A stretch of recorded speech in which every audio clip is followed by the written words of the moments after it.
In front of me is Vivo S1 Prime, and let me show you how to perform a virus scan on the following device. So first of all, you need to open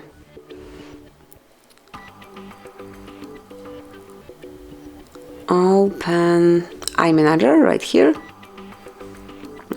Agree with all the terms, tap on agree and one more time, and now here you've got security scan. So all you need to do is to mark it, allow, and wait until the scan is finished. So it has been done. You can also pick some automatic setup, so this scan, security scan, can be done every 7 days, 15 days or 30 days. I will pick once in a month, click on turn on now, and that's it. As you can see, also this device has been scanned and it's secure, so no worries. And this is it, that will be all. This is how you can detect viruses in your device. Thank you for watching.